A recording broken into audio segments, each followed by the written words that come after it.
आजकल आपने देखा होगा काफी सेलिब्रिटीज एकदम से अपना वजन कम कर लेते हैं।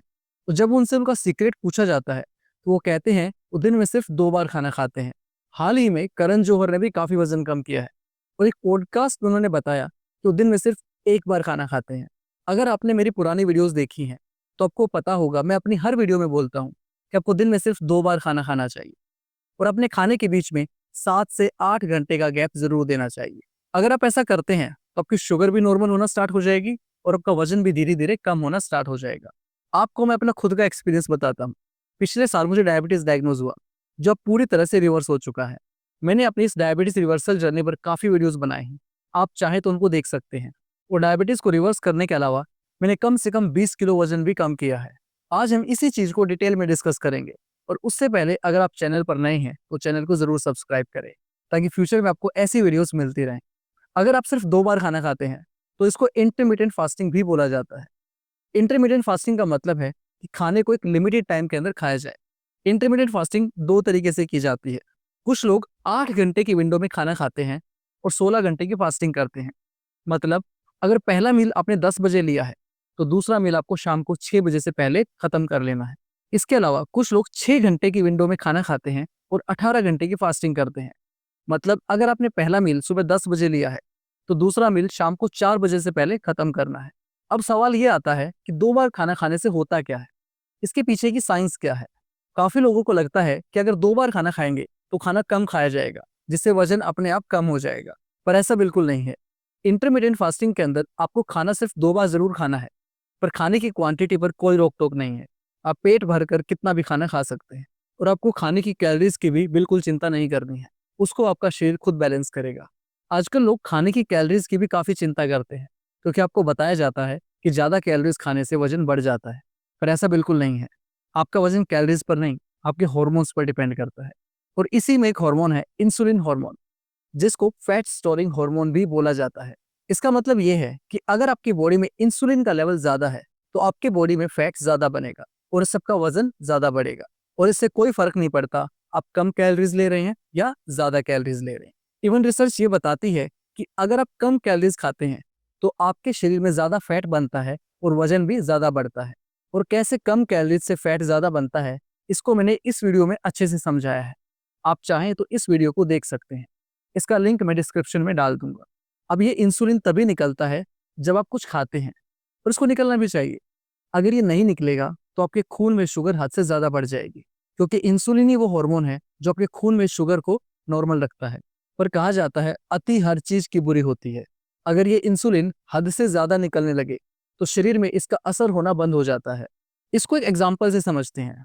मान लीजिए आपको किसी ने एक दिन डांट दिया तो आपको काफी बुरा लगेगा, पर अगर वही इंसान आपको रोज 100 बार डांटता है तो धीरे धीरे उस डांट का असर होना बंद हो जाएगा और आप डांट रेजिस्टेंट हो जाएंगे। डांट रेजिस्टेंट का मतलब है कि डांट का अब आप पर कोई असर नहीं पड़ेगा और इस कंडीशन को आप डांट रेजिस्टेंस भी बोल सकते हैं। इसी तरह जब इंसुलिन थोड़ा निकलता है तो उसका पूरा असर होता है, पर अगर ये इंसुलिन दिन में बार बार निकलना शुरू हो जाए और इसका लेवल बढ़ना शुरू हो जाए तो शरीर में इसका असर होना बंद हो जाता है और आप इंसुलिन रेजिस्टेंट हो जाते हैं। मतलब इंसुलिन का कोई असर नहीं होगा। और इंसुलिन का अगर असर नहीं होगा तो इंसुलिन आपकी ब्लड शुगर को नॉर्मल करना बंद कर देता है और इस वजह से आपके खून में शुगर के लेवल बढ़ने लगते हैं और इस कंडीशन को इंसुलिन रेजिस्टेंस भी बोला जाता है। तो जब इंसुलिन का असर होना बंद हो जाता है तो शुगर लेवल तो बढ़ता ही है, साथ ही आपके शरीर में फैट भी स्टोर होना शुरू हो जाता है। पर अगर आप किसी तरह इस इंसुलिन को नॉर्मल रेंज में ले आओ तो आपका वजन भी कम होगा और शुगर भी नॉर्मल हो जाएगी। और कमाल की बात यह है, इस इंसुलिन को नॉर्मल करने की कोई दवाई नहीं है। इसको सिर्फ एक तरीके से नॉर्मल किया जा सकता है, वो है अपनी जीभ पर कंट्रोल करके। तो ये तो आपको समझ आ गया कि आप जितनी बार खाना खाओगे उतनी बार आपके शरीर में इंसुलिन निकलेगा और एक बार इंसुलिन निकलने के बाद शरीर को उसे पूरी तरह यूज करने में 7 से 8 घंटे लगते हैं। तो अगर आप बार बार खाना खाओगे तो शरीर में इंसुलिन बार बार निकलेगा और शरीर में इंसुलिन का लेवल बढ़ने लगेगा। इससे आपका वजन तो बढ़ेगा ही, साथ ही शुगर की बीमारी फ्री मिलेगी। तो इंसुलिन को कम करने का बेस्ट तरीका है कि बार बार खाने की आदत को छोड़कर सिर्फ 2 बार खाने की आदत डाली जाए और इस 2 बार के खाने में भी 7 से 8 घंटे का गैप रखा जाए, ताकि पहली बार के खाने से जो इंसुलिन निकला है दूसरे खाने से पहले अच्छे से यूज हो जाए। इवन आयुर्वेद में भी लिखा है 1 बार खाए योगी, 2 बार खाए भोगी और 3 बार खाए रोगी। तो 2 बार खाने का मेन लॉजिक यही है कि आपके शरीर में बार-बार इंसुलिन ना निकले, और अगर इंसुलिन बार-बार नहीं निकलेगा, तो आपका वज़न भी नहीं बढ़ेगा और शुगर भी रिवर्स होना स्टार्ट हो जाएगी। अगर आप हर 1 घंटे या 2 घंटे में खाना खाएँगे, तो हर 1 घंटे 2 घंटे में आपके शरीर में इंसुलिन निकलेगा और उसका लेवल धीरे-धीरे बढ़ता जाएगा, जिससे आपका शरीर धीरे-धीरे इंसुलिन रेजिस्टेंट हो जाएगा। और एक बार अगर आप इंसुलिन रेजिस्टेंट हो गए, तो आपका वज़न भी बढ़ेगा और डायबिटीज़ भी हो जाएगी। और इस 2 बार के खाने में भी आपको हेल्दी खाना है, क्योंकि अगर आप रिफाइंड कार्बोहाइड्रेट या प्रोसेस्ड फूड खाते हैं, तो उससे भी काफ़ी ज़्यादा इंसुलिन निकलता है। पर अगर आप हेल्दी खाना खाते हैं, तो इंसुलिन कम निकलता है। तो आपको ऐसा खाना खाना है, जो ज़्यादा इंसुलिन ना निकाले। तो थोड़ा ये डिस्कस कर लेते हैं कि खाना क्या है। आपके खाने का 80% हिस्सा कच्चा होना चाहिए, मतलब आग पर पका हुआ नहीं होना चाहिए।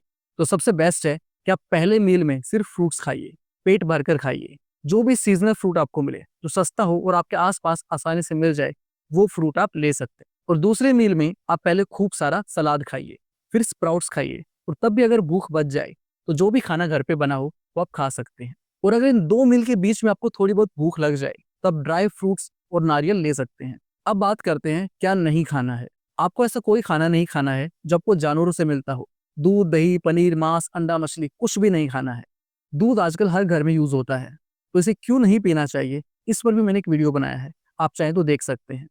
दूसरा, आपको किसी तरह का प्रोसेस्ड और फ्राइड फूड नहीं खाना है। कोई भी चीज़ जो मैदे से बनी हो, चीनी से बनी हो, आपको नहीं लेनी है। आजकल कीटो डाइट भी काफ़ी ट्रेंड में है, जिसके अंदर हाई फैट डाइट खाई जाती है। थोड़ा इसको भी समझ लेते हैं।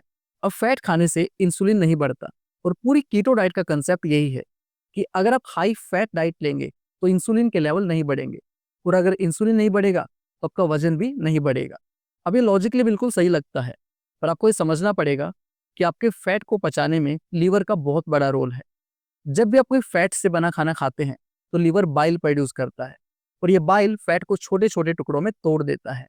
पर अगर आप हद से ज़्यादा फैट खाते हैं, तो लीवर को ज़्यादा बाइल प्रोड्यूस करना पड़ता है, जिससे लीवर पर काफ़ी असर पड़ता है, और लॉन्ग टर्म में धीरे-धीरे लीवर कमज़ोर होना स्टार्ट हो जाता है। अगर आपका लीवर अच्छे से काम नहीं करेगा, तो आपका वज़न भी बढ़ेगा और शुगर भी बढ़ेगी। तो भले ही फैट इंसुलिन को नहीं बढ़ाता, पर वो दूसरे तरीके से आपका वज़न और शुगर दोनों बढ़ाता है। अब एक चीज़ ऐसी है जो इंटरमिटेंट फास्टिंग शुरू करने के बाद आप ज़रूर नोटिस करेंगे, और ये चीज़ आपको थोड़ा डरा भी सकती है। काफ़ी लोग जब इंटरमिटेंट फास्टिंग स्टार्ट करते हैं, तो उनकी फास्टिंग शुगर थोड़ी ज़्यादा आती है, पर उसको मैंने इस वीडियो में अच्छे से एक्सप्लेन किया है। आप चाहें तो उसको देख सकते हैं। अब बात करते हैं किन लोगों को इंटरमिटेंट फास्टिंग नहीं करनी चाहिए। अगर आप प्रेग्नेंट हैं, या अंडरवेट हैं, या किसी तरह की मेडिकेशन पर हैं, तो आपको इंटरमिटेंट फास्टिंग करने से पहले अपने डॉक्टर की सलाह ज़रूर लेनी चाहिए। तो ये था इंटरमिटेंट फास्टिंग, यानी सिर्फ 2 बार खाना। अगर आपको वीडियो अच्छी लगे तो इसको लाइक करें, शेयर करें और चैनल को सब्सक्राइब करें।